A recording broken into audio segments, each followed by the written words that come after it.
She brings 30 years of experience in HR and business operations. And she has a consulting practice specifically working with businesses to navigate these challenges and whether these be big corporations or smaller enterprises, working with people and helping them um, with their direction forward in their business. So with that, I'd really like to introduce Wendy. We're really happy to have you here, and I think you're in for a treat today.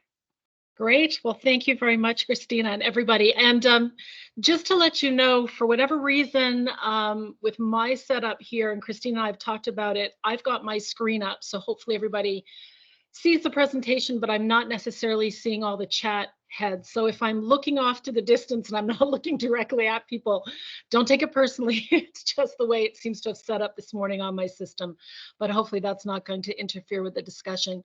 So just to build on what Christina has shared with you this morning, yeah, from my background perspective, I've spent about 30 years in different HR roles, both within Canada and internationally. I've worked with large corporations like Johnson & Johnson, Magna, different organizations, Coca-Cola, but I've also been working more recently with my own practice with smaller businesses or businesses of varying sizes between that. So hopefully, as Christina said today, the intention is to take this topic, when Christina and I were talking about it, around workforce management, and you might hear me use the term workforce planning as we get into this today, and really talk about some things that you might want to be considering when you're looking within your own businesses, your own operations, around how you might want to be managing your workforce. So we do have about an hour today. I'm hoping that we can spend a bit of that time with your questions. I mean, certainly take advantage. If I've got answers, I'm going to share those with you guys. I'll share my own experiences, but I'm really interested if anybody's got things that they want to share with the group as well. And I'm hoping we can have a bit of a dialogue as we go through the deck and the information today. So as Christina said, I think what we'll try and do is, as perhaps questions come up, Christina's going to be monitoring chats or hand raising so that we don't miss any questions. If we can't get to the answer just for time reasons, or maybe it's a topic that we need to spend a bit more time on, that's not a problem. We'll parking lot that information so we don't lose it. And that again can get fed back to everybody so we can share back with the group. So with that, I'm going to kind of start to dive into the presentation that I have. And as I said, share with you sort of my experience, but I'm open to certainly any contributions you guys want to make to the call as well. That'd be great. So when Christine and I met, we talked about workforce management and some of the challenges sometimes faced in businesses when you're looking at planning for resources, how you're managing resources day to day. So I'm going to kind of take you through, from my perspective and what I've learned in businesses over my years, what I've seen worked and where I think there are also some pitfalls. So hopefully some of those lessons learned that you can take back into your business. So as we go through this, again, if things come to mind, just pop it into the chat, raise a hand, or we'll try and have a conversation on that. We have about an hour today, so I am going to try and be mindful of time to make sure we do have time for questions, seeing as you've got me on the line today, and make sure that you can take advantage of that for your business. And again, if we don't get to the question, we'll parking lot things that we need to maybe circle back with people on. It's a very broad topic, so if there are specific things that you want to discuss further, we can either capture that in the chat or we can have a discussion as we go, because it may prompt you when you see something that I'm presenting for something specifically in your business. So with that, I'm going to jump right in. So just to really, I like to sort of set a framework. You know, when we talk about workforce management, you know, a definition, you may have some other thoughts on this, is really that process that you use when you look at your business and you're doing your analysis or your forecasting from either a financing, budgeting, or just a resource planning perspective. In terms of supply and demand, what you're going to need in your business at a certain point in time. There may be some gaps that you identify as part of that workforce management process that you use. And we're also going to talk as well around building talent, because I think very often for businesses, this is something that if you can start it early, thinking at least around how are you going to build talent in the long run, that starts to potentially save you time and effort from a hiring perspective when you can build and develop from within and look at how you bring in new resources into your business. A summary statement for workforce management would be, that you've got the right people with the right skills in the right positions at the right time, which seems pretty straightforward and fairly easy, but let's not forget you're running a business on a day-to-day basis in parallel with the people management aspect. So all of the operational challenges that are coming on a day-to-day basis. So sometimes the people strategy, I would say, can get swamped with some of the day-to-day operational challenges that businesses may face. So doing some upfront planning, upfront thinking, some initial analysis is always going to be really helpful. And if you think about workforce management as a series of coordinated, people-focused business activities, which are going to fall into, in my experience, two buckets. One is a strategic, which might be more of your workforce planning process. And then you've also got your operational workforce management, which is really that day-to-day aspect. So that's taking your strategy and operationalizing it or putting it in place so that you can run your business from a day-to-day perspective.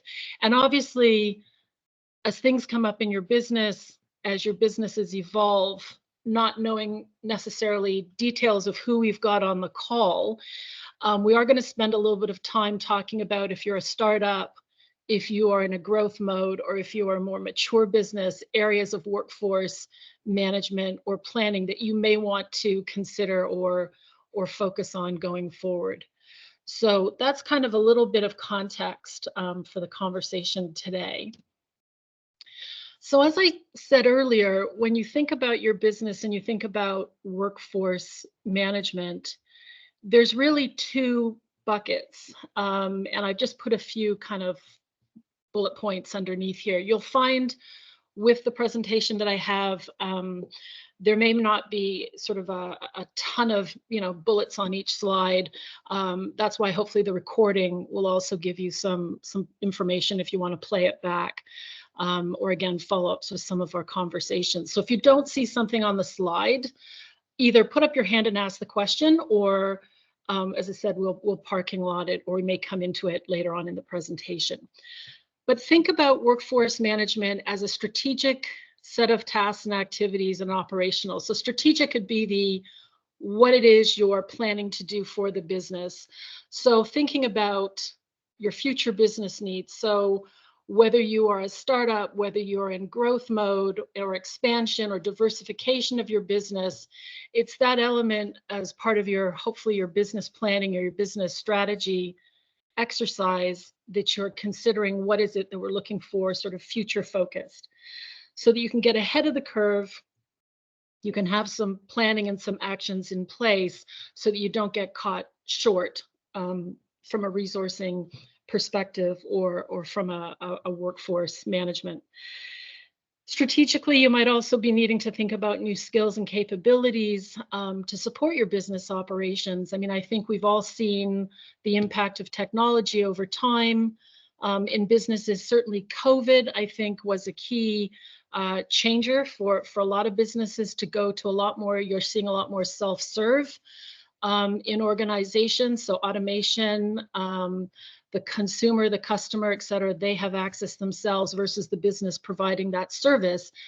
What that's translating into, though, is you might want to be thinking about what are the capabilities and the skill sets that we're going to need going forward if we're going to automate or eliminate or make changes to certain business process or activity. So that's part of that strategic thinking as well. And we'll talk a little bit more about that as we get into the discussion today.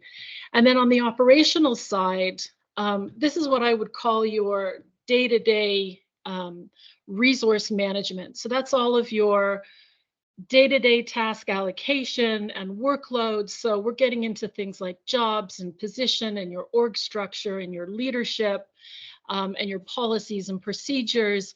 And basically, that is how you will run the business from a people perspective on a day-to-day. And it's really that execution or delivery of your business processes. So whether you provide services or you manufacture or provide goods, your operational side of the business is what you're managing when we talk about workforce planning and workforce management. So hopefully that provides a little bit of a framework as well for the conversation as we continue. Any questions at this point? I don't know, Christina, again, if you want to jump in or. We don't have anything in the chat right now, but if anyone has anything in there, I'm happy to share it. Perfect. Okay, I'm going to go ahead. So when we get into our strategic considerations, I've got a series of questions here. Hopefully, if we want to generate a little bit of conversation. So strategic planning, in terms of what stage your business is at from a development perspective. So I don't know how many folks we've got on the call who are in startup mode. I don't know if there's a raise of hands or anybody wants to own up to that, or growth mode, or expansion, or a level of maturity. And we're going to talk about these stages a little further on in terms of what areas of focus you may want to consider from a workforce management. But I guess my first question is, are people on the call involved with or doing strategic planning as part of their day-to-day business operations? Is that something that people are doing currently? Because I know when I talk to clients, very often, even in the startups, they've had lots of thinking about their business from a product, a service, materials, et cetera, but from an organizational perspective, may not have sort of thought as fully in that sort of strategic planning piece. But that would be something that if you're not doing currently, thinking about your business in terms of what phase you're in and what some of those strategic requirements may need to be for the business from a workforce management or planning perspective, and how is that going to translate into your operational day-to-day workforce management. So other strategic considerations that will impact workforce planning or workforce management is your market and industry assessment. So what's changing in your market space? I mean, I've already talked about COVID and what impact that's had. We've got AI coming in. We've got a lot of new technology. We've got a lot of global challenges, supply chain, et cetera, things that are changing in your market space. It could be new competitors coming into your space as well. So what is going to be your business response, both from your strategic business planning, but also within that, your workforce planning? We know resources are difficult sometimes to hire, to find, to be able to have a ready supply of talent or resources that you may require in the business, depending upon what's happening in the market space. So the question here really is, what impact is this having in your business? So as you're doing your strategic considerations, these are just maybe a series of questions to consider. Is there anything that you see coming toward the business that has an impact? And that's going to be part of that strategic consideration. Workflow design. When I start having conversations with business, it's really interesting. One of the first things that I'm going to ask typically is, once I understand what your business is, but do you have clearly defined work processes? Is it clear in terms of how work flows through the organization, how handoff points are either between departments or between jobs, within your business? Because again, that also helps in part of your planning around what type of resources you're going to need based on the work process that you have. So for some businesses, these things are clearly defined. For others, they can be sort of in somebody's head. They're not necessarily down on paper. And that's the challenge. Because these also help around when we get into the planning or the day-to-day workforce management part of managing resources in your business. If you've got clearly defined work processes, then you also will start to be able to write out for job descriptions, work instructions, things that are going to help your workforce execute tasks and deliver business results. Skills assessment, I've mentioned earlier, so I'm not going to spend too much time, but are there any new skills that are needed to meet your business demands? And I use the terms buy, build, or leverage. This is maybe an older set of terminology, but it's pretty applicable even now. And if you're familiar with it, great. If not, I'll just explain it quickly. So when we talk about buy, build, or leverage from a skills assessment perspective, or even just from a skills, can you or do you need to go out and actually physically hire? You don't have it in-house. So it's something that you're going to have to go out and look for because perhaps what you're doing in your business has changed, your skill, your business requirements are different than they were. So you've got to go out and buy it. You don't have it in-house, basically. So that's your hiring strategy, or part of your hiring strategy. And then building it is going to be where you are developing those skills within your organization. And we're going to talk about that a little further into the presentation. But this is really where you want to start thinking about how do you keep ahead of what's happening in your business, what's happening in that external marketplace, to ensure that you've got the skills and the capabilities within your organization that you're going to need to run your business and to compete. And then leveraging, that can be short-term, you need to go out and hire short-term skill sets, or maybe you can partner. That's another option for consideration. And I've had those discussions with clients, particularly around challenges to acquire resources. We know it's tough at the moment in the marketplace sometimes to go out and hire and have enough talent. So there may be opportunities to think about, can you partner, can you leverage with another business or business partners, so you're sharing resources, or you go out and you borrow, if you will, from another organization. So there are some strategies there to think about around how do you ensure you've got the skills that you need to meet your business demands. And then the gap analysis is very simple. It's really what your current state is to your future state that you're looking out, maybe whatever your business time frame, maybe 3 to 5 years out. Do we have what we need? We go back to that statement in the definition of the right skill, the right person, or the right people with the right skills at the right time. So the gap analysis is that difference between what you've got today and what you're anticipating you're going to need in the future. And that can be, part of your permanent hiring, your full-times or your part-time permanents. If you're a seasonal business, it can be seasonally driven, of course, or contracted as an example. So I've kind of downloaded a lot of thoughts there. I just wondered if anybody has any questions at that point or this point. And if you'd like to unmute yourself for your question, you are more than welcome to as well. But otherwise, if it's in the chat, I'm happy to help. Sure. Or it's 9 o'clock in the morning and you just had to dig out your car or something. It's a bit early for conversation. But we do have a little bit of a mix here, Wendy, of startup, mature. Perfect. So a little bit of a mix of business types. So there is a question here, Wendy. Okay. So the question is how do you allot time for training and developing employees in this fast-paced, cutthroat seasonal business? It's a great question. So if we can kind of dive on that. So how do you allocate time? So I'm going to go back to your workflow, your work process. And if you think about a work instruction or training materials or things that you can prepare in advance that will help with some immediate training needs that somebody may have coming into the organization, then, that's going to help. That could be part of your onboarding process. You can do things like job shadowing. You can do things like job observation.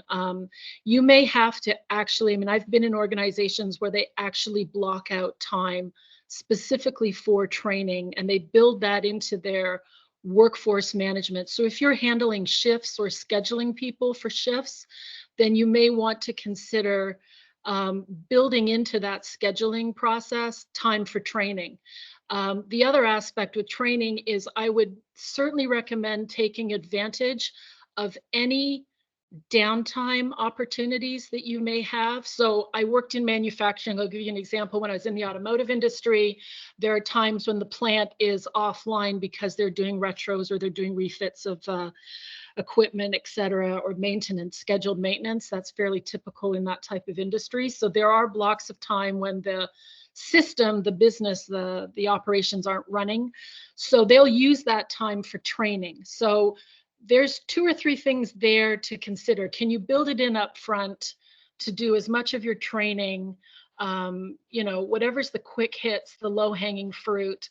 Can you do self-study? Can you provide materials and documentation that people can do as part of their training, and build that in? Can you build it into shift scheduling? So if somebody's scheduled for shifts, you allow 2 hours, I'm making this up, for some form of training scheduling, or do it as part of on the job. So again, if it's some cross training, maybe you double up people. So that's going to be part of your operational managing your resources to build in time for training that hits the target, what you're trying to train for or develop in somebody, B, doesn't have a huge impact on your business, because I think as the person who raised the question has indicated, your operations or your business, don't shut down necessarily for training. You're doing it in parallel. So if you can find ways to use downtime, onboarding process, self-study, and self-study can be online, or self-read directed study, observation where somebody's being trained at the same time as they're doing the job type of thing. So there's maybe 2 or 3 things there to consider. And I'm happy again if we capture something like this to provide a little bit more feedback. But does that answer the question that was for the person who raised that?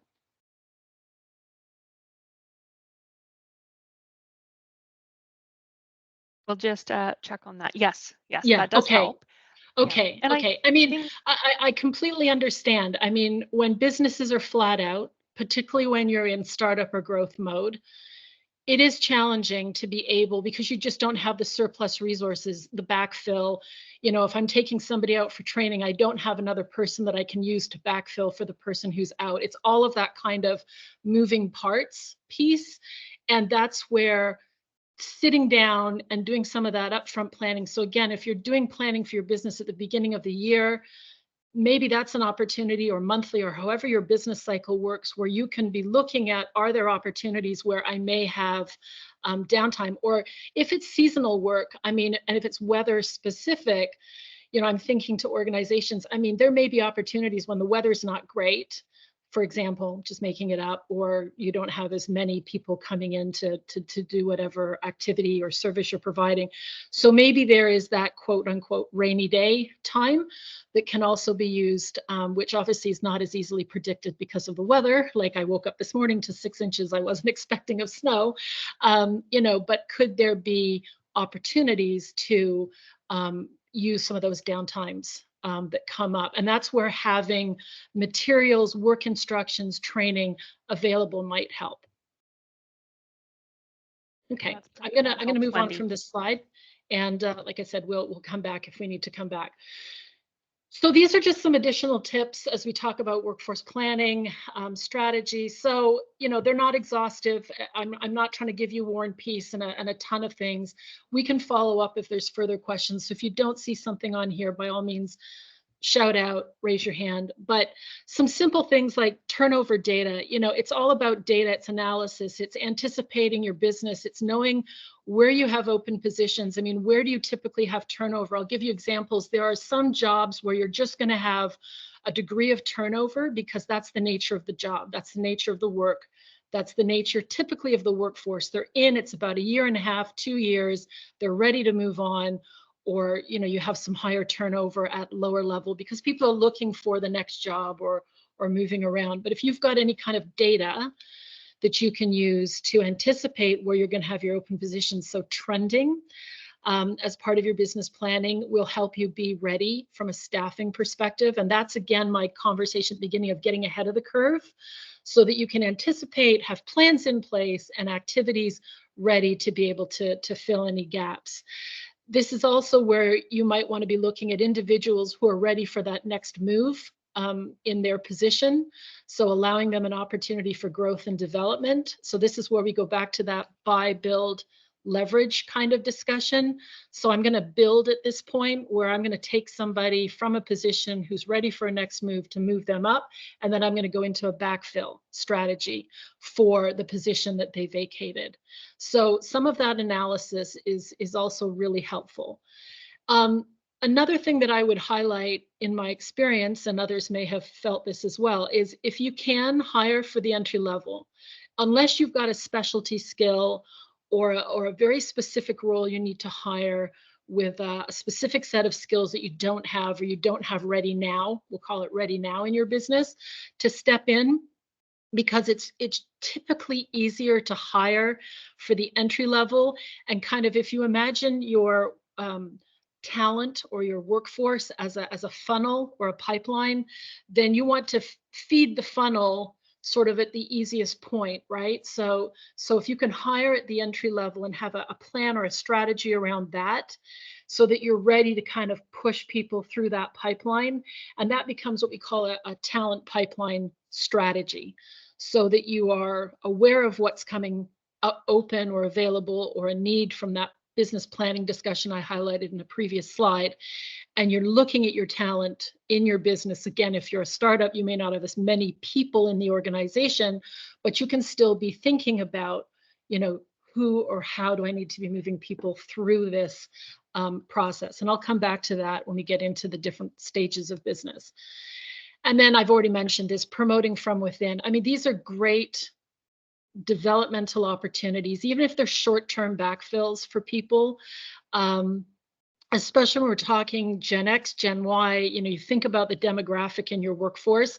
These are people that are eager to learn, hungry. I mean, everybody wants to learn and grow and be, developed.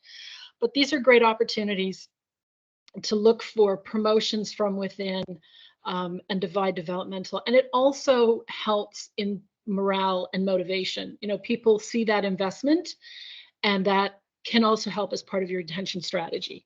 So those are just 2 or 3 kind of tips to think about. Any questions on this slide? Okay, I'm going to kind of keep moving through it. So operational considerations, remember I said there's kind of 2 buckets. There's sort of your strategic planning, that's kind of your forward thinking, anticipating what's coming down the pipeline, what's impacting the business. And then you've got your operational, which is your day-to-day workforce management. So I've already mentioned some of this, so I'll kind of move through this one relatively quickly. Policies and procedures.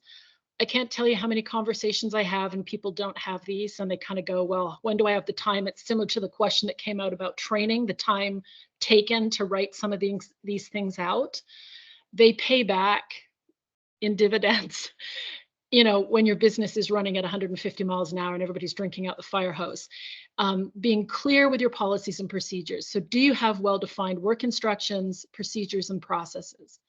Do you have job descriptions? Are they clearly defined, roles and responsibilities? And just a note on job descriptions, they're not a task list. They shouldn't be written as 25 bullets of every possible activity somebody does. They should be tied to your workflow. They should be tied to key business activities or delivery areas, and be specific, in terms of what somebody's accountable for delivering to the business.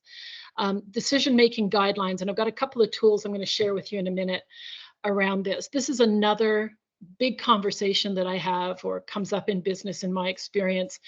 Do you have established approval, decision-making, or authorization guides for staff? There is a lot of time that can be wasted in your business where people are just waiting for somebody to make a decision.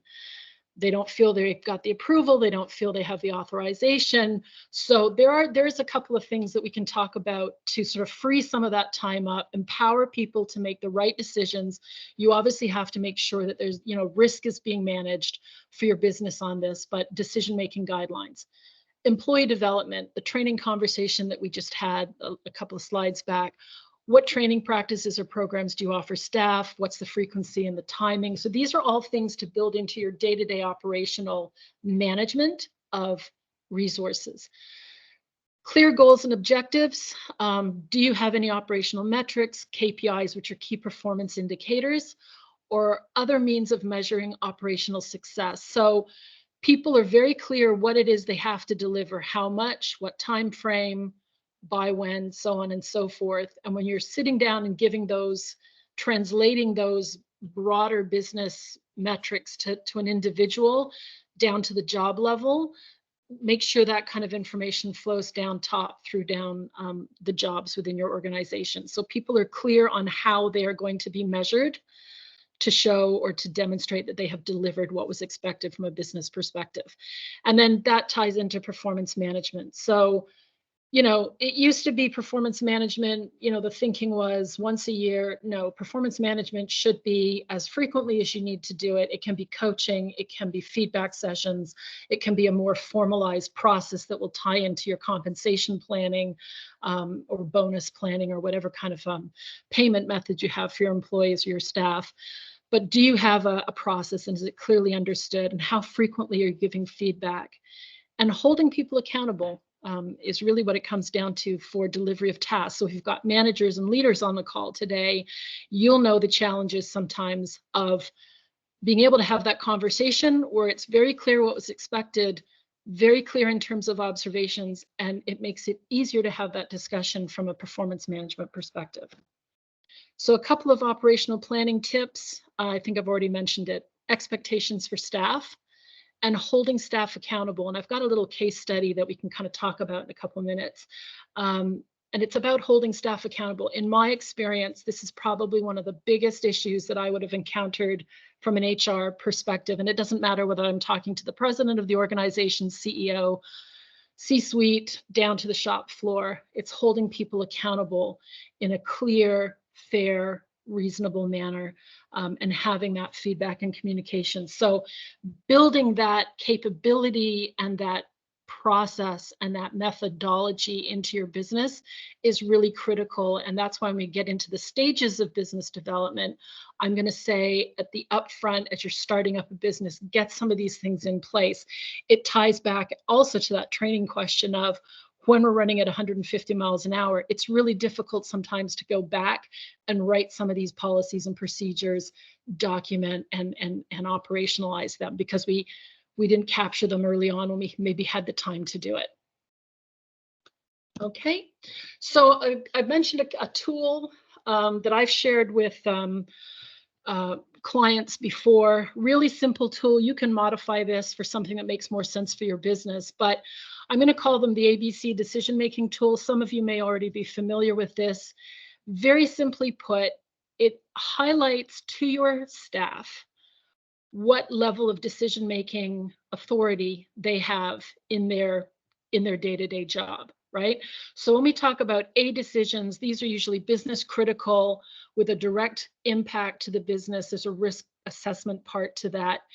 And it's usually what we call outside of their own work stream. Like if I make a decision on this, it has a rippling effect across the organization. So the approval for that is if I'm the employee, I need to be reviewing that with my leadership before I take any action. So hopefully you can kind of see this slide. I'll just go through this very quickly. At a B level, this is where you're taking a decision within your role. It does have some potential for an indirect impact or consequence, and it requires more of information. So the other one, at an A level, you're looking for approval and review from a senior or more a person who has more authority in the organization to make that call. At a B level, you're probably informing. Ideally informing before you take action, but you're informing nonetheless. And at a C level, what we're saying here is you can take that action because there really isn't a high risk to the business. There's little or no impact. And so it usually will fall within predefined role or responsibility. So that's just a really quick tool that you can share. And when you're sitting down with employees, and you can revisit and revise this and update it and customize it for things that are specific to your organization, but it makes it very helpful, and it stops some of that churn and spin that sometimes goes on in the organization when people aren't clear when they can take a decision. I'm going to move on.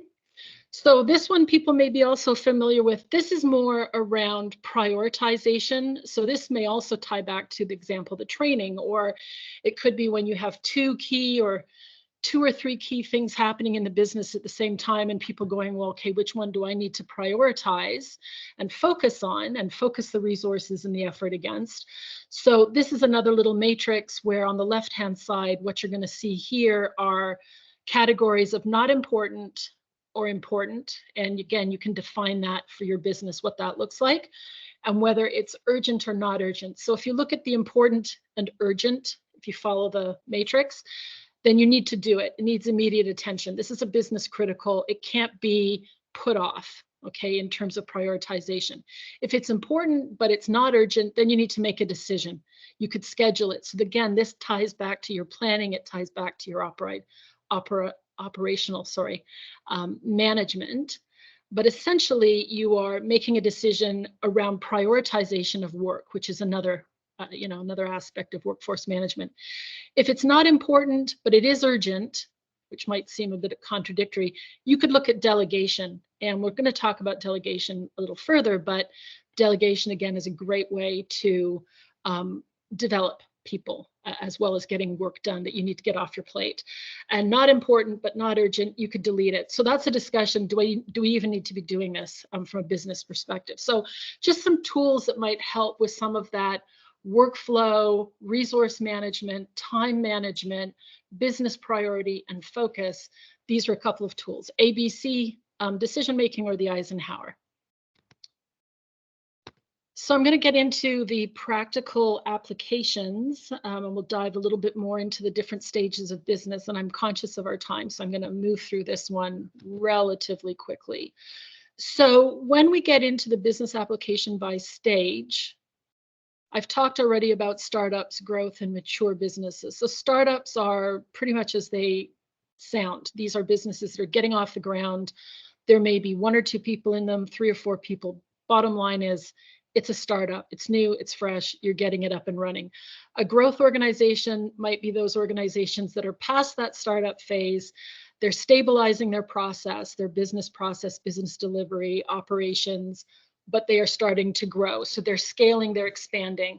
And a mature business, I would say, are businesses that have a good rhythm, have a good cadence in their organization. They really have things running relatively smoothly, but they're in that sort of more mature phase from a business development.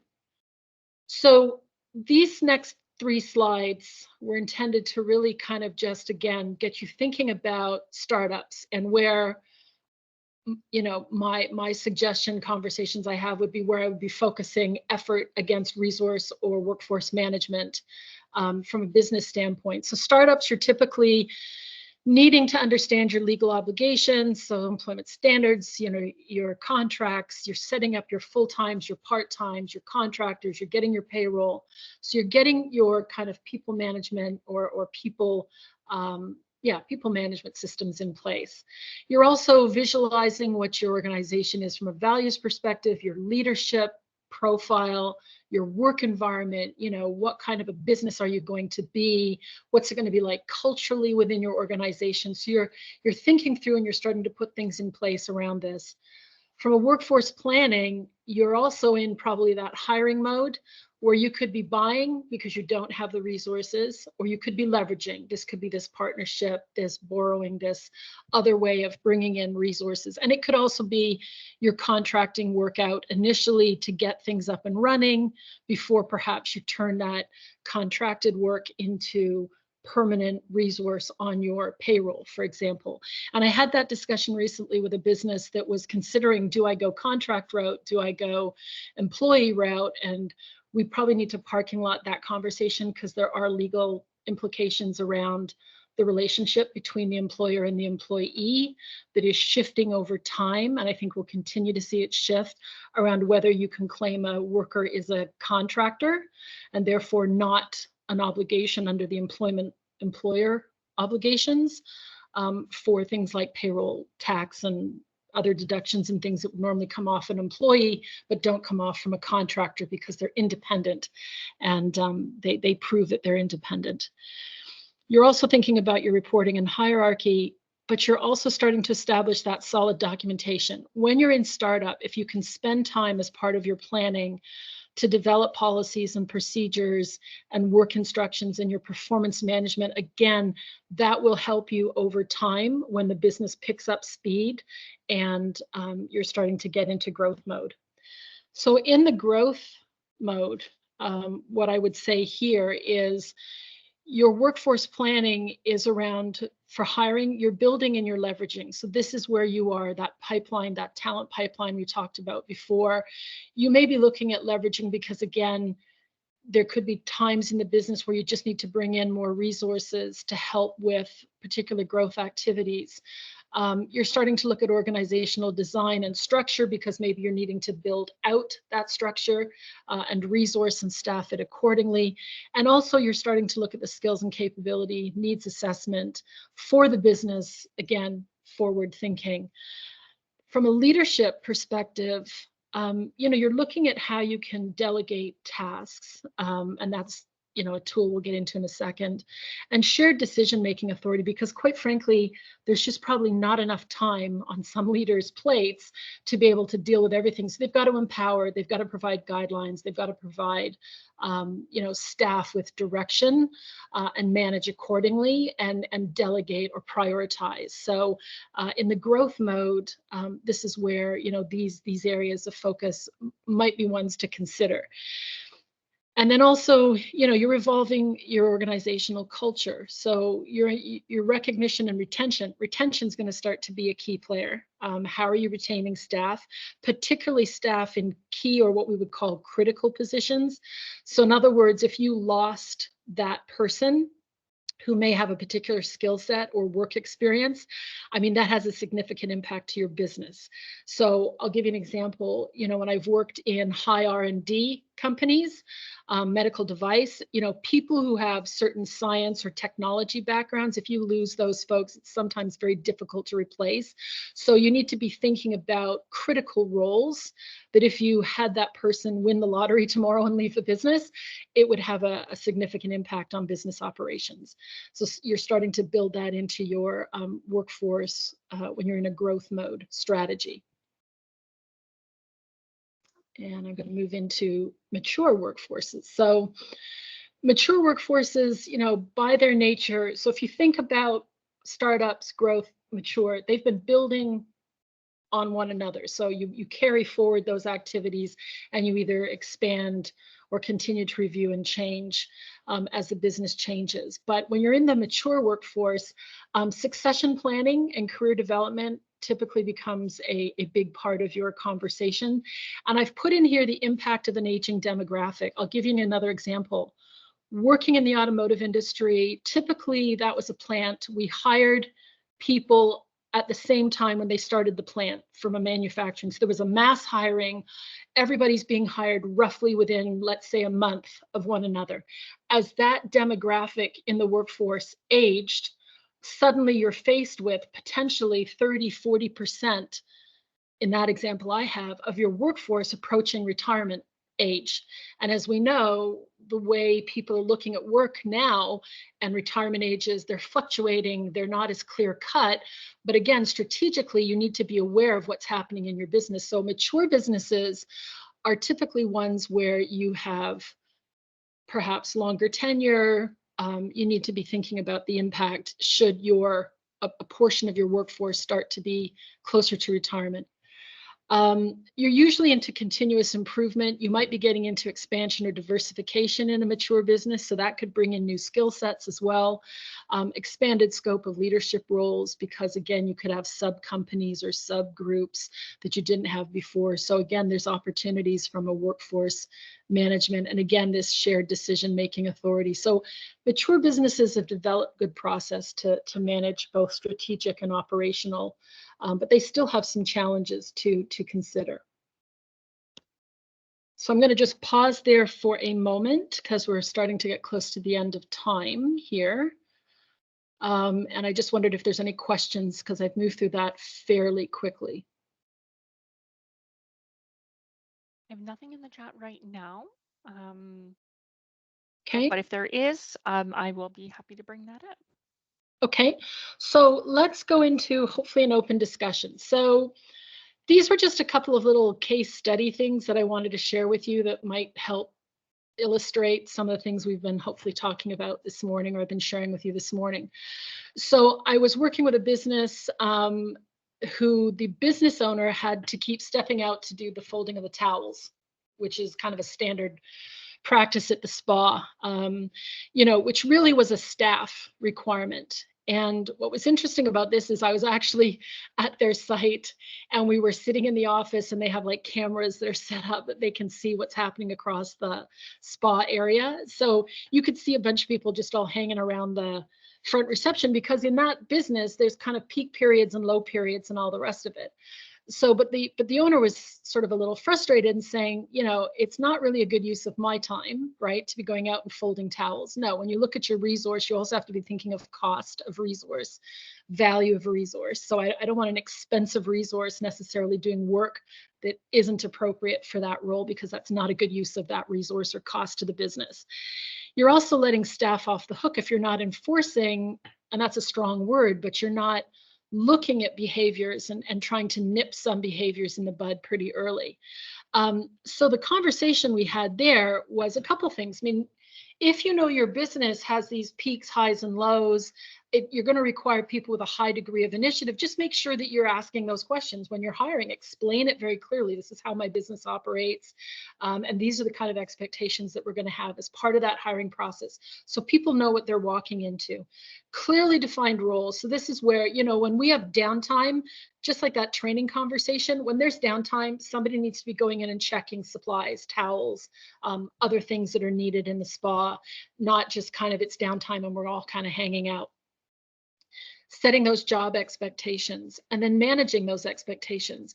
And I would say, again, in my experience, it's holding people accountable, that role of leadership, right? Where you really want to make sure that, it's not about being unfair or dictatorial. I think people get very nervous. Leaders don't want to come across as I'm being really tough.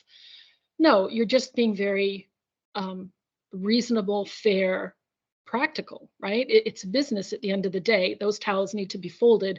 The owner shouldn't be running around trying to tidy up the spa area and fold towels, right? There are staff that are able to do that, and it's expected they do that. And it's just the manager wasn't stepping up and having that conversation, and as a result was getting frustrated. So that's just kind of an example of, work instructions, job descriptions, leadership, holding people accountable, all those operational type activities that are part of your day-to-day business. But if you nip them early, when you start to see them, they don't kind of manifest into bigger issues for the business. So that was kind of an interesting one. It was kind of funny. I've got lots of different stories, but that one I thought might help when you're thinking about your own business, where you might have some of those challenges. And then delegation. This is an area that, again, I think businesses struggle with. So particularly in startups, or maybe even in growth mode businesses, that letting go of tasks to other people can be a real kind of psychological challenge. I'll call it that for managers, because particularly if you own the business, you've set it up, it's kind of your baby. Giving things up to other people to expect them to deliver and perform the way you would,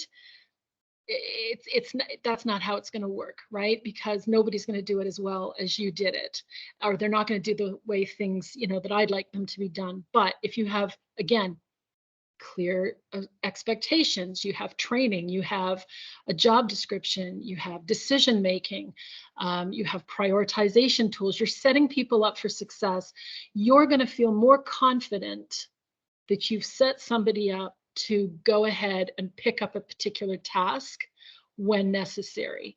And so, I think this is more a letting go aspect that leaders need to be comfortable with.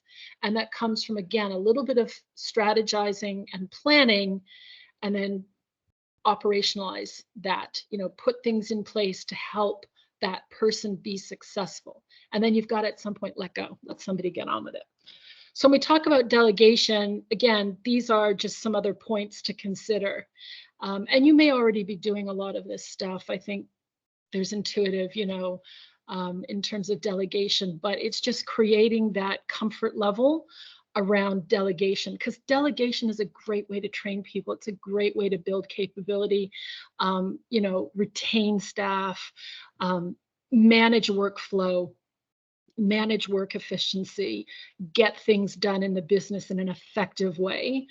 I won't read these all out, but again, I think there is allowing for failure. If I'm going to highlight a couple of them, things are not necessarily going to go right the first time, but if you've got good procedure or practice for having feedback, providing communication, being open to letting people trip a little, but not catastrophically, then allowing delegation to happen is a great way to build confidence across the organization, and build your leadership.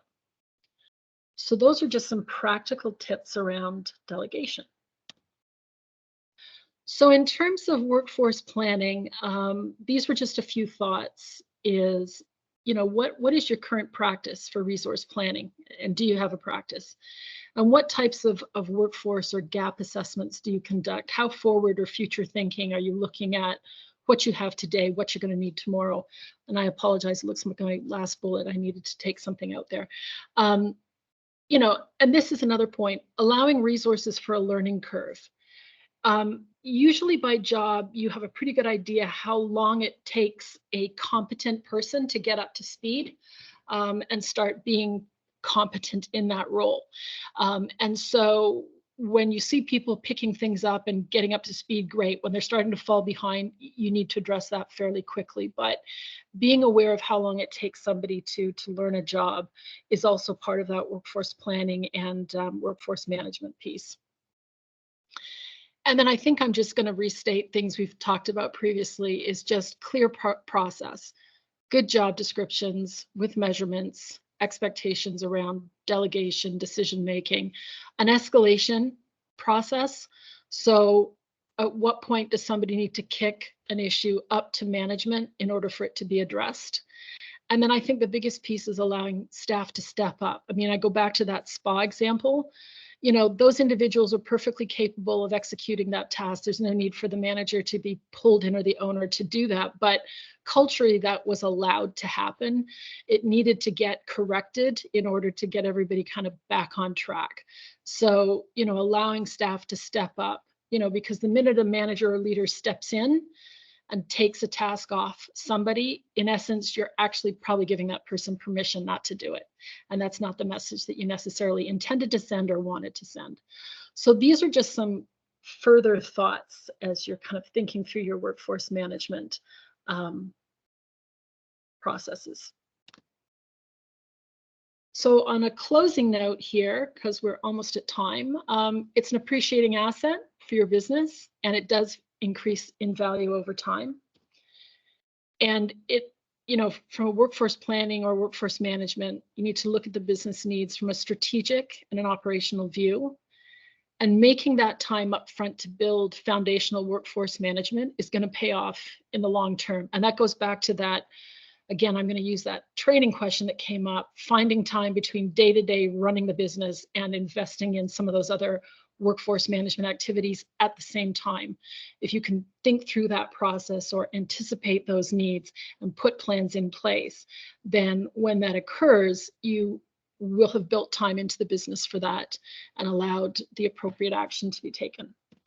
So on that note, I will conclude, and we may only have a couple of minutes, but I don't know if there's any questions people have at this point. That's awesome, Wendy. Thank you very much. We do have a couple questions here in the chat, and I'm hoping a few Okay, more will come in. But okay, in case anybody has to jump off, I do yeah, want to thank everybody for being here today. Wendy and I are both happy to stick on and help with mhm, more questions, yeah, or yeah, if you'd like to unmute yourself, and sometimes that's a little bit easier than typing it out. You are more than welcome to do that as well. absolutely. Thank you very much. So thank you, Wendy, to everyone for taking time out of your morning. No problem. Perfect. So I'll Um, hang on. I'll hang on the line. Yeah, if you've got a couple of questions of people that have them, we can have that conversation. Or Christina, we can talk to Perfect. those. Yeah, absolutely. So we do have a question in the chat, and Yeah. um, I'm gonna summarize it a little bit because I get this question a lot. Okay. Um, and I know you talked about some tips, but to dig a little bit deeper into it is like realistic expectations for delegation. So Okay. really a big part of that is that as an employee, like as owning that business, um, knowing that maybe an employee will not put the same care into a task as you would of an owner, trying to maybe step back from those or know what that expectation can be. I know that's something it was in the chat, but I know it's something I get all of the time.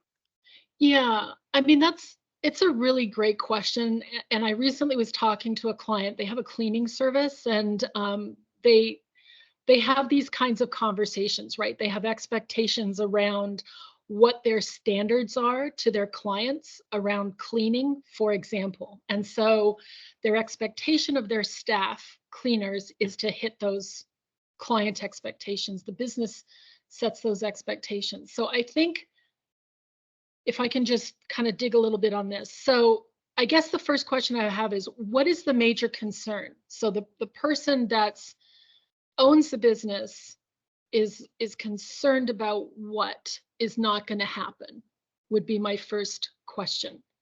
That they're not going to, their staff are not going to do the task the same way they would. I'm just asking for clarification, Christina. Is that kind of the Yeah, question? I think that's the question. The question in the chat is the staff member may not be putting the same care into that. And Curtis, would you like to pipe up on that one? Yeah, sure, actually. Great. Okay, so what I'm trying to get at is, yeah, so like, what are your expectations for you're going to delegate a task, but um, you don't want to micromanage them because you want them to be empowered, like you were saying, right? So, like, Yeah, where's absolutely. that line where you're like, because if they're not doing it to a certain, like, you've already set those boundaries, they know what's expected,